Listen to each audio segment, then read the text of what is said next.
ইউসুফ, তুমি নিশ্চয়ই ইউসুফ হবে।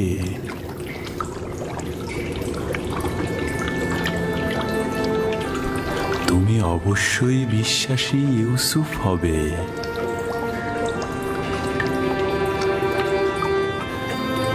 তুমি নিশ্চয়ই ইউসুফ, তাই না? জি, আমি ইউসুফ।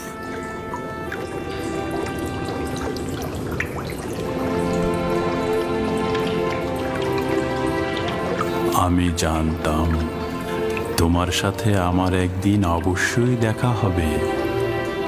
আপনি কে? বেটা, আমি হলাম সেই ব্যক্তি যিনি মহাকালের গর্ভে ছিলেন। আমাকে কিভাবে চিনেন?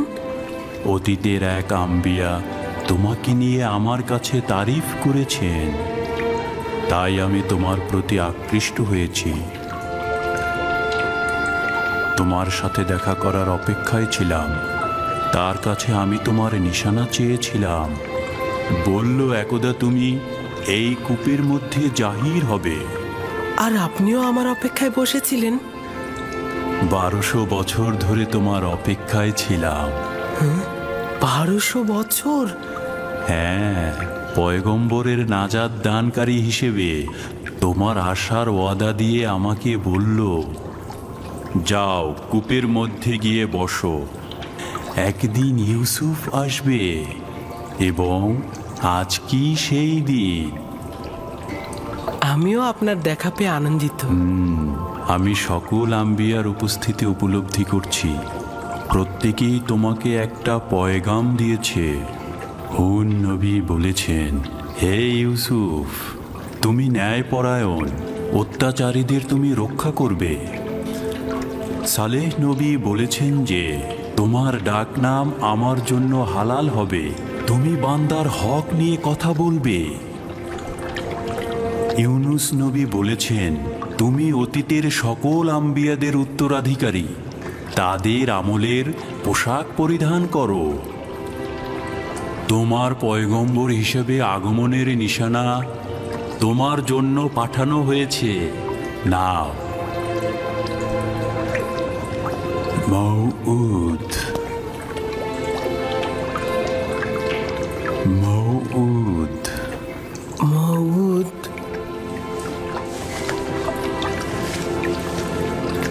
আপনার কাছে শুকরিয়া জ্ঞাপন করছি। এটা মূল্যবান নিশানা। আপনি আমার কাছে কি চান?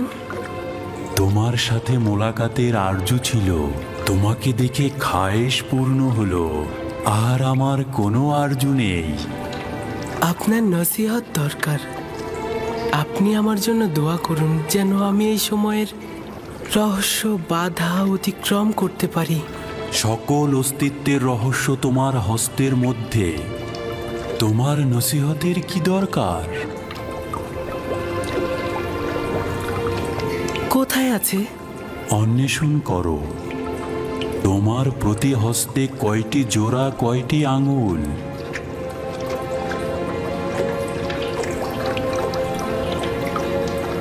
পাঁচটি আঙ্গুল, 14টি জোড়া। এটাই সেই রহস্য যেটা বলেছি, 5 আর 14। 5 আর 14 মানে কি? এই রহস্য আখিরি নবীর প্রকাশ পর্যন্ত অব্যাহত থাকবে। সত্তার অস্তিত্বের রহস্য এই দুটি সংখ্যা। এগুলোর কাছে আশ্রয় গ্রহণ করো, আরাম ও নাজাত পাবে। আরাম ও নাজাত পাবে।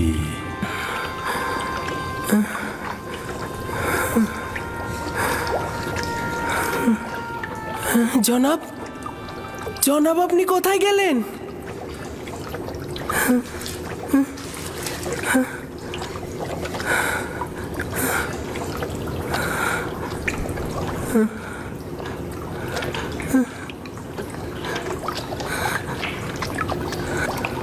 আমি খোয়াব দেখছি না তো।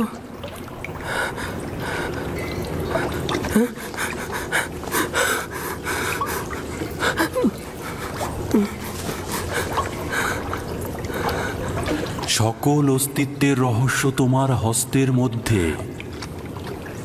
এই মোহরকে ছাপ দিলে আমার ভালো লাগছে কেন? আমি নিজেও জানি না আমি কি করে নাজাত পেলাম। আমাকে বাইরে নিয়ে যাও, আমার খুব ভয় করছে। আমি বাইরে যেতে চাই। আমি এটা পারবো না। তোমার ভাইরা পাষাণ হৃদয়ের, আমাকে এটা করতে দেবে না। ধৈর্য ধরো ইউসুফ, আর খোদার উপরে ভরসা রাখো। ইউসুফ, লাবি, ইয়াহুদা, শামুন,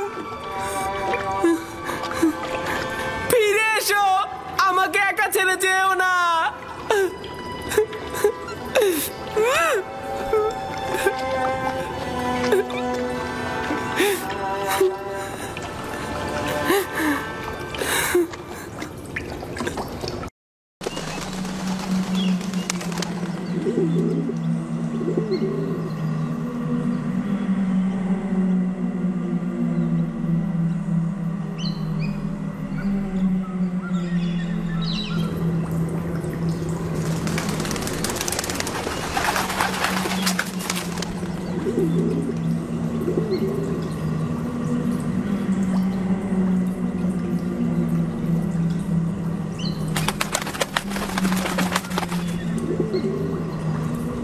সালাম হে আদমের উত্তরাধিকারী।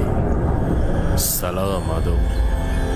সালাম নূহ নবীর উত্তরাধিকারী। সালাম ইব্রাহিম খলিলের উত্তরাধিকারী। সালাম আদম, ইসাক ও ইয়াকুব নবীর উত্তরাধিকারী। সালাম আদমের উত্তরাধিকারী। সালাম নূহ নবীর উত্তরাধিকারী। সালাম ইব্রাহিম খলিলের উত্তরাধিকারী। সালাম আদমের উত্তরাধিকারী। সালাম নূহ নবীর উত্তরাধিকারী। সালাম ইব্রাহিম খলিলের উত্তরাধিকারী। সালাম আদম, ইসহাক ও ইয়াকুব নবীর উত্তরাধিকারী। এবং সালাম হে ইউসুফ সিদ্দিক। সালাম। আপনি কে?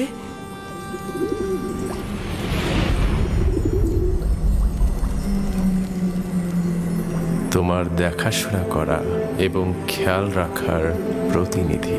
ওই ওয়াদা বাস্তবায়ন খুব বেশি দূরে নয়। সতর্ক থেকো, খোদাবান তোমাকে নবুয়াত এবং দরবারের জন্য ওয়াদা করেছেন, না কোনো রূপ বন্ধন ও কূপের জন্য। সতর্ক থেকো ইউসুফ, খোদাবান তোমাকে নবুয়াত ও দরবারের জন্য সৃষ্টি করেছেন। সালাম হে পয়গম্বরের উত্তরসূরি। সালাম নূহ নবীর উত্তরসূরি। সালাম ইব্রাহিম খলিলের উত্তরসূরি। আপনি এতক্ষণ কোথায় ছিলেন? আমি এখন পর্যন্ত ভয়ে ঘুমাইনি।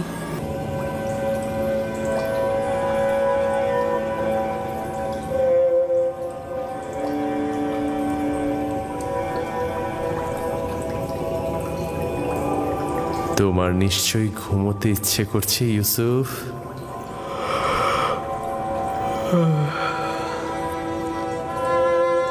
গত রাতে ঘুমাইনি, অনেক ঘুম পাচ্ছে আমার। বুঝতে পেরেছি, ঘুমের ইচ্ছার পেছনে একত্ববাদী খোদার অন্য কোনো মারিফত লুকিয়ে। ইউসুফ, তোমার জাগ্রত হওয়া উচিত হবে না।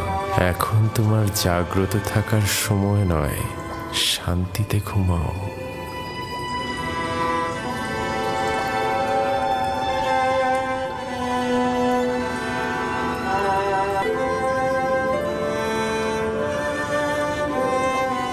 একত্ববাদী খোদার ইচ্ছায় অন্য কোনো মারিফত লুকিয়ে আছে।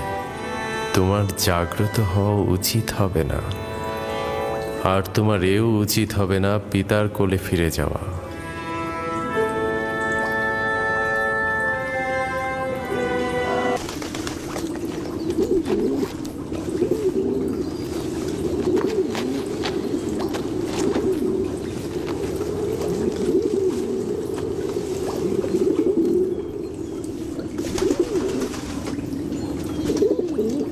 আব্বাজান কেমন আছেন? ভালো নেই। ধৈর্য ধরে আছেন, কিন্তু তার অবস্থা ভালো নয়। দোয়া করো যেন আমি সবুর করতে পারি। আমি জানি না আব্বাজানের এই বিরহে কিভাবে ধৈর্য ধরব। আব্বাজানকে খুব মনে পড়ছে। হে আমার মেহেরবান খোদা, যদিও আমার ভাইরা আমার উপর জুলুম করেছে, কিন্তু তুমি তো আমার উপর মেহেরবান। আমাকে এই গভীর কূপ থেকে নাজাত দাও। আমি অঙ্গীকার করছি, যদি নাজাত পাই পুরো জিন্দেগি তোমার ইবাদত করে কাটাবো এবং সব সময় তোমার ফরমানে অনুগত থাকবো।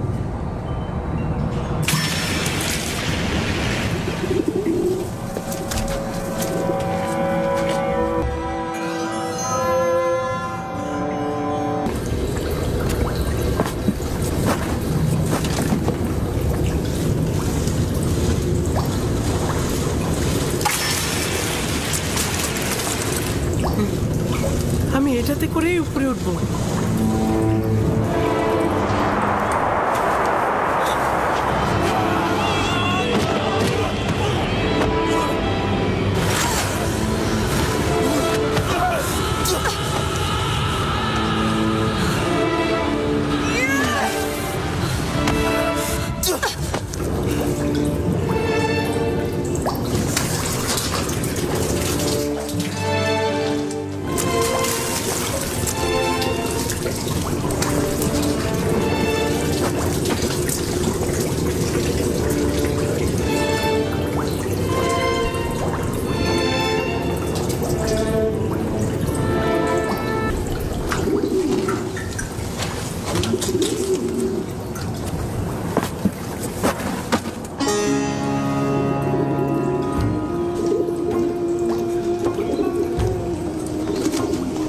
তুমি হলে বান্দাদের নাজাতের প্রতিনিধি, আর এরা হলো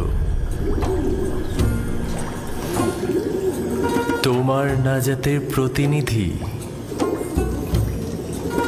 বালতির উপরে বসে পড়ো যাতে কূপ থেকে নাজাত পাও। এই কূপ থেকে বের হয়ে কি আমি আব্বাজানের কাছে যাব? না, খোদা তাআলার এটাই ইচ্ছা, তুমি হবে বান্দাদের নাজাতের প্রতিনিধি। এই কাফেলার সঙ্গে দূরের কোনো দেশে চলে যাবে। তাহলে আমার আব্বাজানের কি হবে?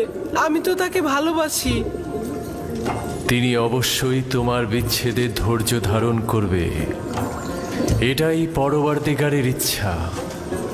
আর কাফেলাদের কাছে তোমার ঠিকানা গোপন রাখবে। পারতপক্ষে তাদের প্রশ্নের খুব কম উত্তর দেবে।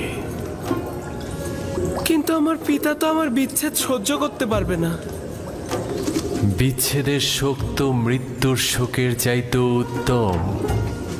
যদি পিতার কাছে ফিরে যাও, তোমার ভাইরা তোমাকে হত্যা করবে।